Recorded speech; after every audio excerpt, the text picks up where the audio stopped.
ऊपर उठकर कि हमारे पास साहब नहीं आए या हमारे साथ ऐसा हुआ वैसा हुआ, नहीं, हमारे साहब क्या चाहते हैं, यह नहीं कि हम क्या चाहते हैं वैसा साहब करते हैं कि नहीं, यह सोच रहे हैं कि हमारे साहब क्या चाहते हैं वैसा हम करते हैं कि नहीं।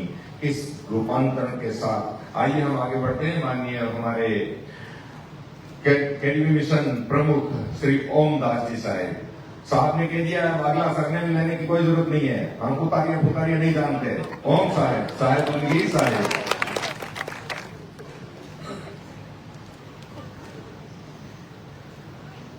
सदगुरु कबीर साहब की 16वीं जोत परम पूज्य पंच हुजूर उदित मुनीराम साहब के चरण कमलों में सप्रेम साहेब। आमीन माता स्वरूप गुरु माता के चरण कमलों में सप्रेम साहेब।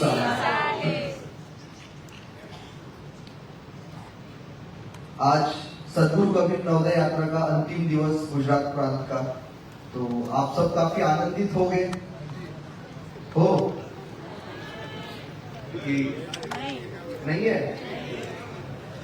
यहाँ पे अभी आपने झलकियां देखी कि पिछले 42 दिनों में साहब आप सबके क्षेत्र में साहब आए हैं, आप सबसे सीधा संपर्क किए हैं। आपको एक थोड़े आंकड़े बता दूं मैं। इस 42 दिन की यात्रा में हमने लगभग हर जिला कवर करने की कोशिश की है, हर जिला। और इस 42 दिनों में करीब 1,40,000 लोगों से साहब ने सीधा संपर्क किया है, सीधा। और 15 की तो बात ही छोड़ दो, गिनती नहीं है। तो इतने धूप में भी, इतने टेम्परेचर में सुबह से लेकर रात तक साहब सिर्फ एक ही काम में लगे थे, केडीवी मिशन आप सब तक पहुंचाने के लिए। आप सबके क्षेत्र में आए, आप सबको केडीवी मिशन के बारे में जानकारी दी। एमन साहब ने, कई लोगों ने भी आप सबसे कई भी सवाल पूछे कि आपने साहब को पूछा नहीं कि केडीवी मिशन क्या है करके, कि साहब हम इतने बार तामाखेड़ा में आते हैं, आपको अर्जियां दे दे के थक गए, पर आप आए नहीं। अब इस बार इस प्रकार आए कि अपेक्षा नहीं थी पर आप आ गए। और ऐसे जगह पे साहब गए, उन्होंने कभी सोचा भी नहीं होगा कि साहब मेरे घर में, मेरी कुटिया में आएंगे।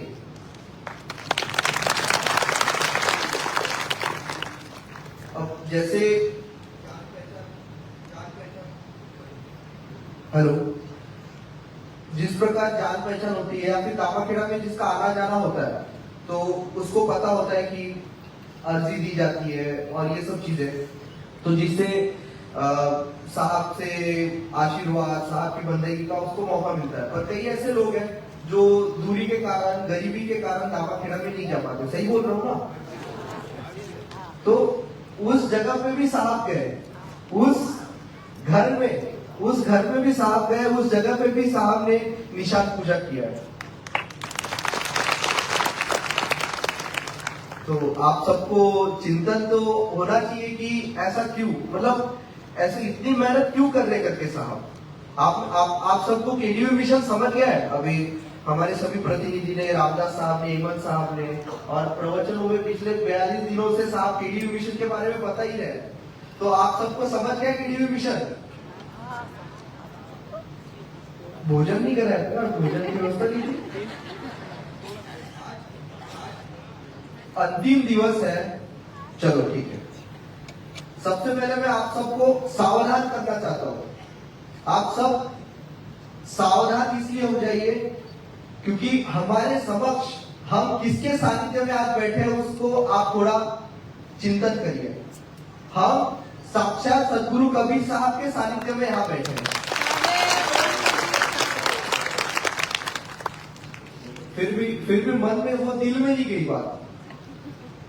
यहाँ पे साक्षात सदगुरु कबीर साहब हमको अपना आशीर्वचन देने के लिए बैठे हैं।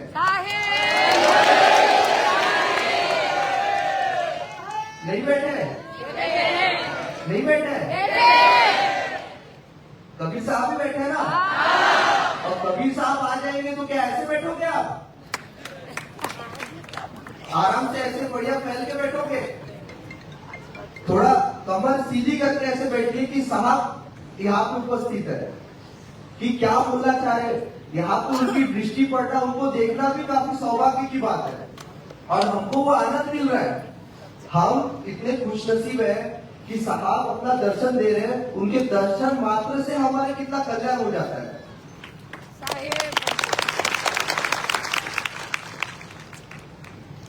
जैसे कि अभी एवं साहब ने कहा कि प्रतिनिधित्व की बात की केडीवी मिशन के, कि हम सब प्रतिनिधित्व धर्मदास साहब का करते हैं। वैसे तो सभी प्रतिनिधियों को ये बोला गया है। ये जो आप लोगो देख रहे हो तस्वीर, यहाँ पे सदगुरु कबीर साहब और धनी धर्मदास साहब बैठे हैं, उसी प्रकार यहाँ पे भी सदगुरु कबीर साहब और आप सब धनी धर्मदास साहब बैठे हैं। ये वही छवि अभी यहाँ पे भी है। ये जो छवि वहां पे आपको दिख रही है, यही छवि यहाँ पे भी है। जिस प्रकार सदगुरु कबीर साहब के एक एक शब्द को धर्मदास साहब ने पकड़ा था, उनके एक एक शब्द को उतारा था और पूरे संसार में क्रांति कर दी थी, उसी प्रकार हम सबको भी एक एक शब्द को आज जो साहब बोलेंगे उसके एक एक शब्द को पकड़ के और पूरे संसार में क्रांति करने की हिम्मत करनी है।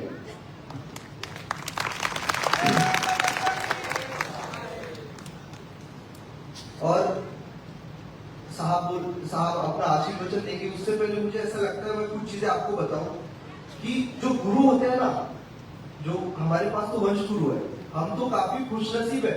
हम कबीरपंथी इतने खुशनसीब है कि सदगुरु कबीर साहब ने हमको देह स्वरूप गुरु दिए। बाकी परंपराओं में बेचारे उनको देह रूप में गुरु नहीं है। हम इतने खुशनसीब है कि सामने 42 पीढ़ी तक हमको गुरु दिए और सब उससे भी ज्यादा खुशनसीब है कि अभी हम दो गुरु के सानिध्य में, एक नहीं, दोनों सदगुरु के सानिध्य में हम अपना जीवन जी रहे हैं।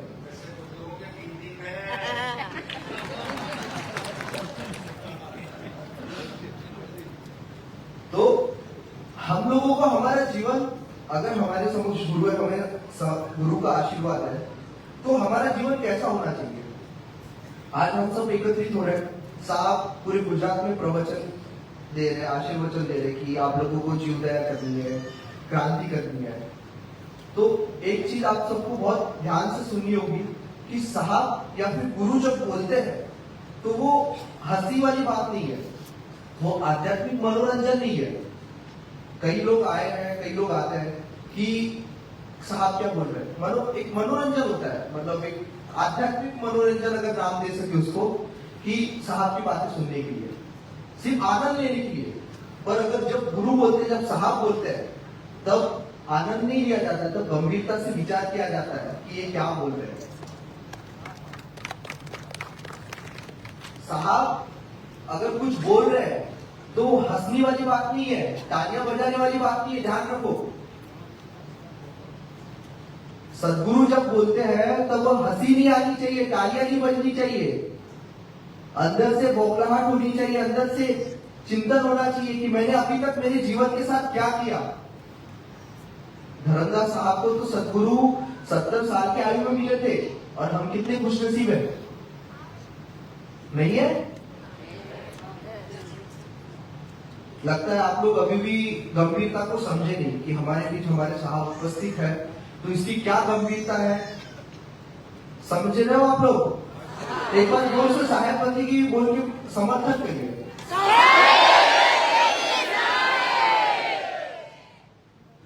बहुत बढ़िया।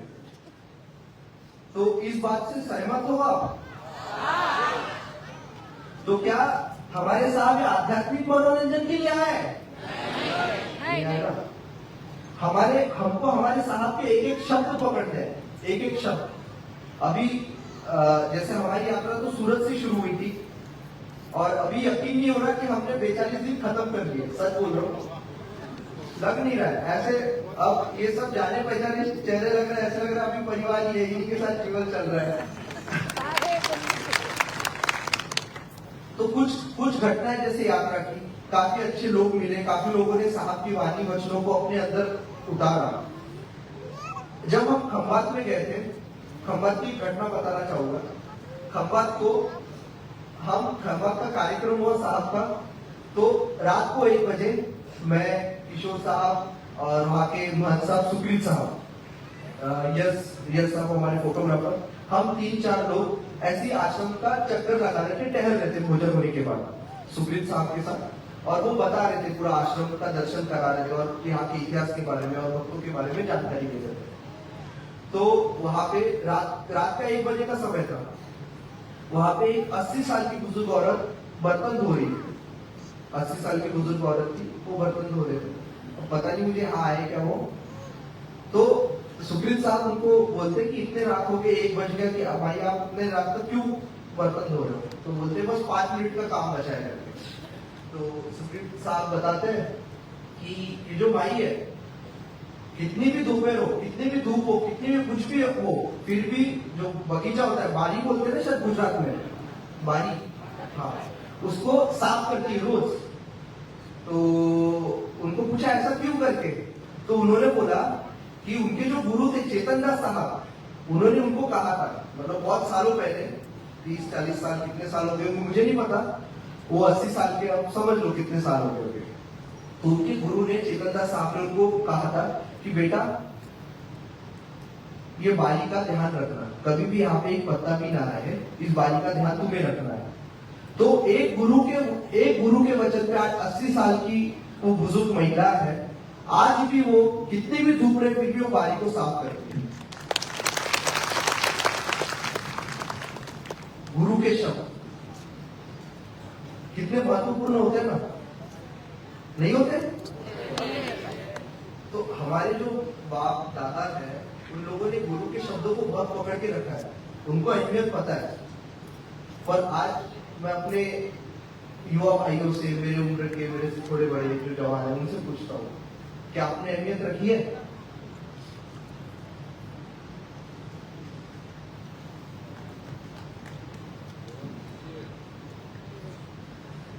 सवाल अभी आप सबको खुद से पूछना है, क्या आपके दादा में कई पीढ़ियों से कभी पंथी, यहाँ पे 3 पीढ़ी से, 8 पीढ़ी से, 10 पीढ़ी से, मुझे खुद नहीं पता मैं कितने पीढ़ियों से कभी पंथी।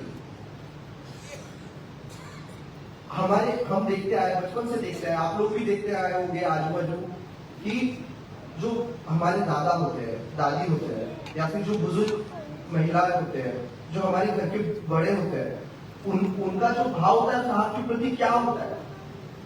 साहब के दर्शनों के लिए वो तड़पते हैं, मुझे साहब का दर्शन कराओ। उनके एक एक शब्द के लिए तड़पते हैं, उन्होंने एक एक शब्द बोला उसका पालन करेंगे, अगर गुरु ने कहा तो वो करना ही करना है, ये उनके मन में होता है। तो आप सब बताइए, क्या आपके दादा दादी में जो थे, क्या वही भाव आपके माता पिता में और उतना ही भाव आप में है? आज की युवा पीढ़ी में आप सबके बच्चे हैं, है ना? क्या है ऐसा? जोर से बताइए, है कि नहीं है? शर्म आ रही है बोलने में? नहीं है। अगर होते तो उसका एक अलग प्रभाव होता है।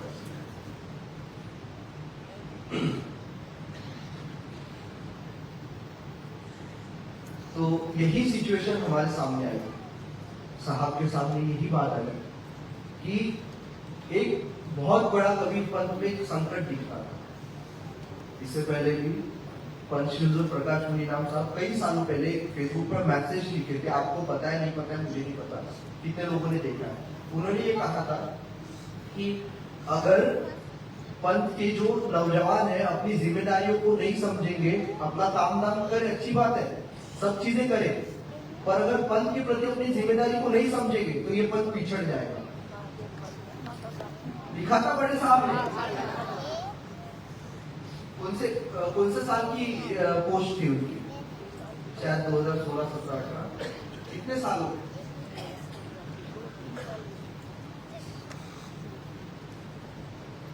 तो जब उदित मुनिराम साहब ने ये देखा, जब वो देख रहे थे, पंथ को देख रहे थे, बचपन से देख रहे थे, एक बहुत बड़ा संकट दिख रहा था कबीर पंथ के ऊपर, है ना? केडीवी मिशन क्यों आया? आप सबके सामने उसका मैं जवाब दे रहा हूं, ध्यान से सुनना।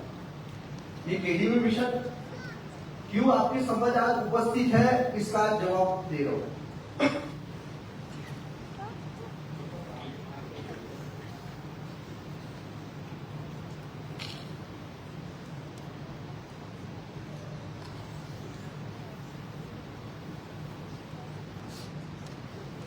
जब उदित मुनीराम साहब ने कार्य देखने शुरू किए पंथ के, तो सबसे पहले कुछ चीजें देखी। एक सबसे जो मेन मुद्दा हम लोगों के सामने आया, आप लोग सहमत करोगे इस बात से, कि जो जितना पढ़ा लिखा है, जो जितना पढ़ लिख के आगे बढ़ रहा है, उतना ही कबीरपंथ से दूर जा रहा है कि नहीं? आज कबीरपंथ में ही है, नहीं है? आप सबके बच्चे पढ़ लिख के आप सब में भाव है ना? तभी आप यहाँ उपस्थित है। पर आपकी पीढ़ी, आपके जो बच्चे हैं, वो पढ़ लिख के अच्छी एजुकेशन आप दे रहे हो उनको, आप चाह रहे हो उनको अच्छी एजुकेशन मिले, पर जो जितना पढ़ लिख के आगे बढ़ रहा है बच्चा, उतना ही कबीरपंथ से दूर हो रहा है। ऐसा क्यों?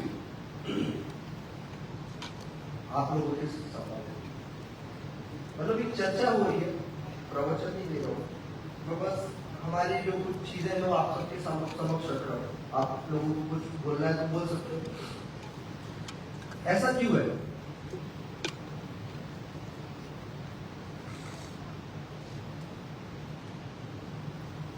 हमारी गलती है ना? आज पंथ में उदासीनता थी कि नहीं थी? थी कि नहीं थी? उदित मुनीराम साहब ने कदम रखने से पहले कुछ साल तो उदासीनता थी। क्यों? क्योंकि नवयुवकों ने अपनी जिम्मेदारी नहीं समझी। आप लोगों ने तो काफी सेवा की है, पर आगे की पीढ़ी का क्या? वो डॉक्टर बनेंगे, इंजीनियर बनेंगे, अच्छे पढ़ लिख के अफसर बनेंगे, अच्छी बात है, पर पंथ के प्रति जिम्मेदारी है?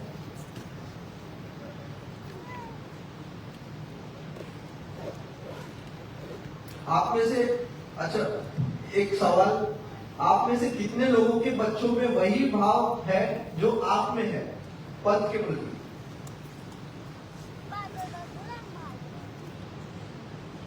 आधे से भी कम लोग हैं। आप अपने बच्चों का टेढ़ा मत लेना, ईमानदारी से जज करना, क्योंकि बच्चे सबको अच्छे ही लगते हैं। अब जिन्होंने आधे लोगों ने हाथ खड़ा किया, अब उनको क्या पता उनके बच्चे पे भाव है कि नहीं है? अब आप नारियल चढ़ाने बोल रहे हो, वो कर रहे हैं ना? क्या वो मन से कर रहे हैं? सवाल ध्यान रखो, अंदर से आना चाहिए ना भाव। आप उनको जबरदस्ती करोगे तो नहीं आएगा, अंदर से वो भाव आना चाहिए। तो जब इस प्रकार की स्थिति हमारे सामने आई, जितने भी बच्चे हैं, जितने पढ़ लिख रहे हैं, जितने लोगों के बच्चे विद्वान हो रहे हैं, वैसे ही कबीरपंथ से अपनी जिम्मेदारियों को दूर कर रहे हैं। इसीलिए इसी का हल साहब ने केडीवी मिशन की स्थापना की।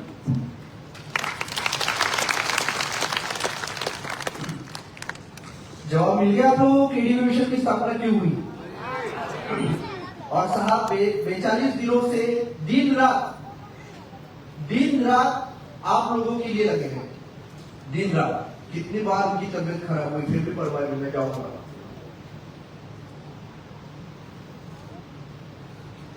सुबह से लेके रात तक, मतलब आराम तो छोड़ ही दो, क्या नहीं। तो साहब इतने हमारे लिए कष्ट ले रहे, तो हमको तकलीफ नहीं हो रही है? तकलीफ नहीं हो रही आप लोगों को? हमारे गुरु इतनी मेहनत कर रहे हैं, तो हम लोगों को तकलीफ नहीं हो रही है? नहीं हो रही है? तो तकलीफ हो रही है, तो उसका सॉल्यूशन है, उसका समाधान आप लोगों का साथ।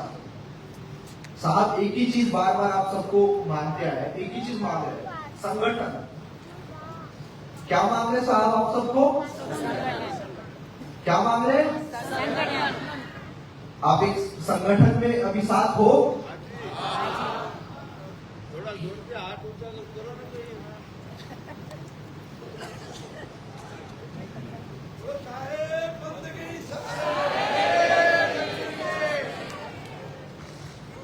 बहुत ज्यादा उदासीनता है आप लोगों में। मुझे बहुत दुख के साथ कहने पड़ रही है बात, कुछ सत्य बातें आप लोगों को बताऊंगा। 42 दिनों से साहब यहाँ पे है और साक्षात सदगुरु कबीर साहब है।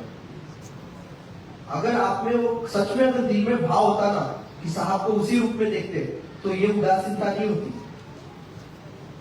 ये भाव नहीं होता आप लोगों का।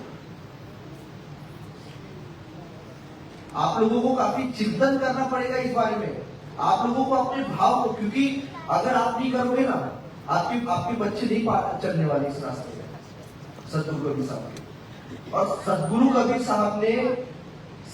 साहब का इतना बड़ा और विशेष योगदान रहा है, उनके वजह से आज ग्राम ग्राम तक अध्यात्म पहुंचा है, सत्य पहुंचा है, गांव गांव तक, गांव के आखिरी कोने तक।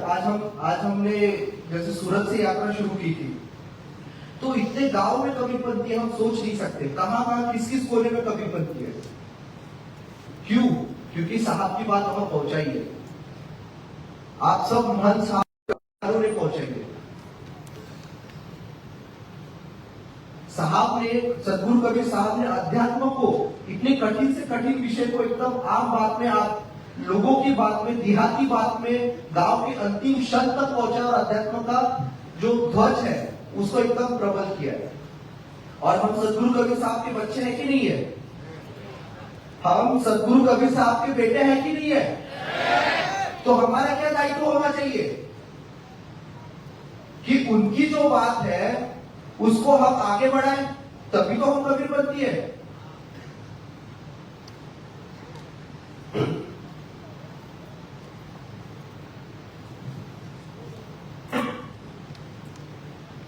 तो सदगुरु कबीर साहब ने जो काम किया, लोगों को सच्चाई का, सच्चे मार्ग पे दिखाने का, ये सब काम, तो हमको भी वो सब चीजें करनी पड़ेगी। सही बात है, करनी पड़ेगी कि नहीं? तो आप सब इसमें साहब के साथ हो कि नहीं हो? और बहुत सावधानी से, इतना बोलने, सिर्फ बोलने मात्र से नहीं, साहब जो भी बोलेंगे उसके शब्द को पकड़ना है। आज आपको कोई भी एक शब्द को घर ले जाना है। आज साहब आशीर्वचन देंगे ना, ऐसा नहीं पूरा आशीर्वचन याद रखो, किसी भी एक शब्द को बस उसको जीवन में धारण करो। जो वो 80 साल की माता जी थी ना, उसने एक शब्द को धारण करके अपने पूरे जीवन बिता दिया। उसी प्रकार आप सबको भी कोई ना कोई एक शब्द को सदगुरु के धारण करके जीवन बिताना है। कर पाओगे? कर पाओगे? बहुत बढ़िया।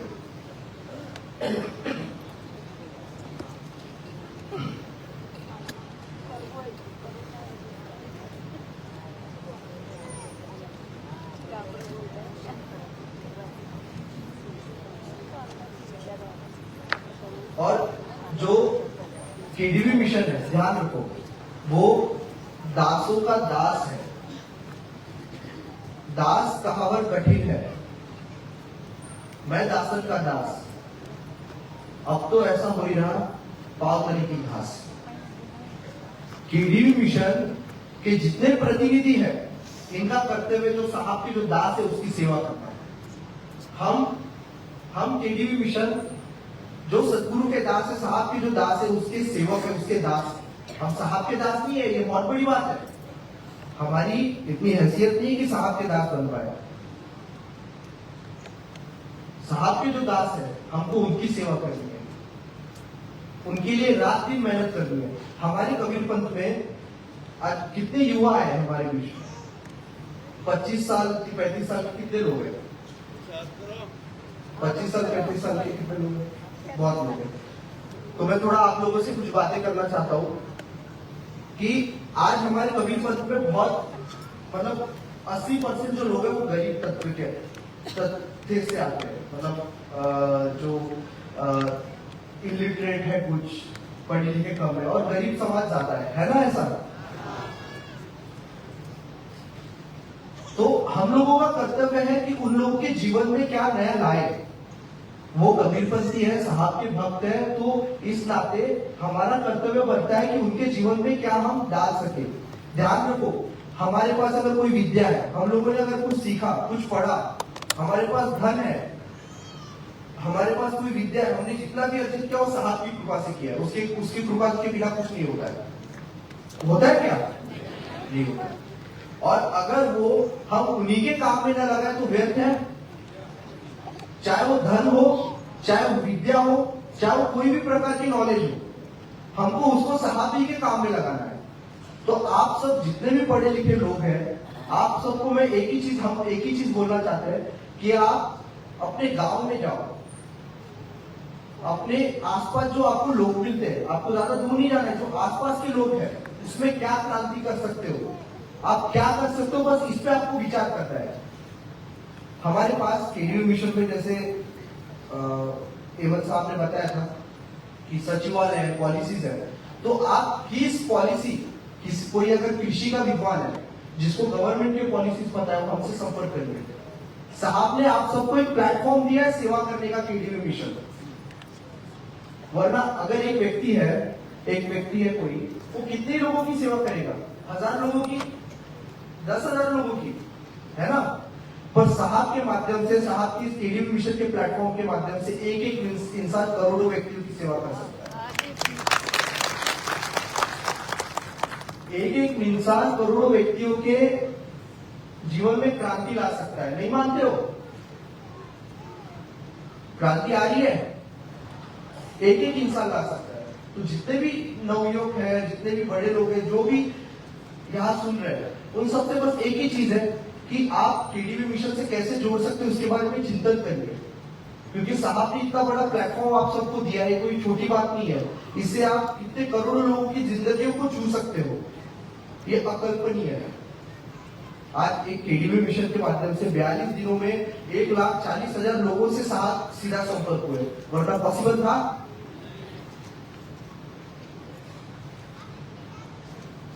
आज जितने स्टेट के रिप्रेजेंटेटिव हैं, उनके माध्यम से कई जगह जगह पे पहुंचे, तो उनका भी बहुत बड़ा हाथ है ना?